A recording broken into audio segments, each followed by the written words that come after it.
Assalamualaikum warahmatullahi wabarakatuh. Halo semuanya, perkenalkan nama saya Tia Reti Sandri. Saya dari Fakultas Ilmu Sosial dengan Prodi Pendidikan Sejarah. NIM saya yaitu 24046130. Di sini saya akan mempresentasikan hasil ringkasan saya dengan judul materi yaitu ide, gagasan, dan jenis usaha dari mata kuliah pengantar kewirausahaan. Baik, di sini ada peta konsep. Yang pertama yaitu analisis lingkungan bisnis, yang kedua menentukan ide gagasan usaha, dan yang ketiga yaitu faktor penyebab kegagalan ide usaha. Materi yang pertama yaitu lingkungan bisnis dan peluang usaha. Sebelum kita mempelajari tentang peluang usaha, terlebih dahulu kita pahami tentang lingkungan, terutama lingkungan berhubungan dengan aktivitas bisnis perusahaan. Apa saja sih lingkungan yang termasuk ke dalam bisnis dan peluang usaha? Yang kedua yaitu lingkungan eksternal. Dalam kegiatan operasional, perusahaan berhadapan dan senantiasa berusaha untuk menyesuaikan diri dengan lingkungan. Yang ketiga yaitu lingkungan ekonomi. Untuk memahami lingkungan ekonomi dapat diamati dari sisi sistem perekonomian, satu negara, utang nasional, dan kebijakan ekonomi pemerintah. Selanjutnya nomor 4 itu lingkungan teknologi. Lingkungan teknologi meliputi teknologi produk, manufaktur, dan jasa serta teknologi bisnis. Selanjutnya nomor 5 yaitu lingkungan hukum politik. Kekuatan perusahaan berada dalam satu kerangka hukum sehingga faktor hukum memengaruhi keputusan dan refleksi perusahaan. Yang terakhir nomor 6 yaitu lingkungan sosial. Budaya berhubungan dengan adat istiadat, kebiasaan, nilai, dan karakteristik demografis masyarakat di lokasi tempat usaha berada.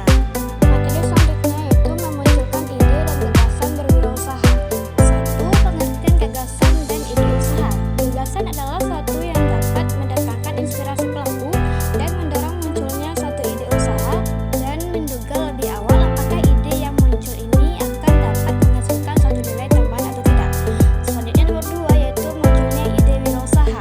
Ide bisnis itu datang apabila kita berusaha mencarinya dengan menggali informasi dan pandai membaca peluang yang memungkinkan untuk membuat suatu usaha yang baru.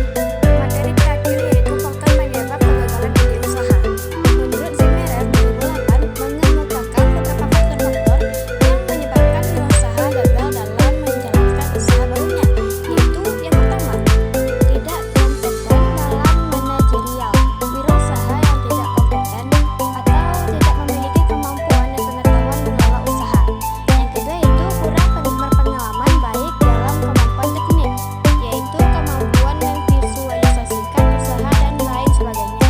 Selanjutnya nomor 3 yaitu kurang dalam mengendalikan keuangan, dan nomor 4 yaitu gagal dalam perencanaan. Kesimpulan yang dapat saya ambil dari materi ini yaitu menganalisis lingkungan yang sedang berkembang merupakan langkah awal dalam mencari ide gagasan bisnis. Gagasan adalah suatu yang dapat mendatangkan inspirasi pelaku yang mendorong munculnya suatu ide usaha dan menduga lebih awal. Seorang wirausahawan juga perlu memahami berbagai cara mengatasi agar ide bisnis yang telah disusun tersebut tidak mengalami kegagalan. Oke semuanya, sekian presentasi dari saya. Apabila ada kesalahan, mohon dimaafkan. Saya Tia Reti Sandri pamit undur diri. Saya akhiri dengan wassalamualaikum warahmatullahi wabarakatuh.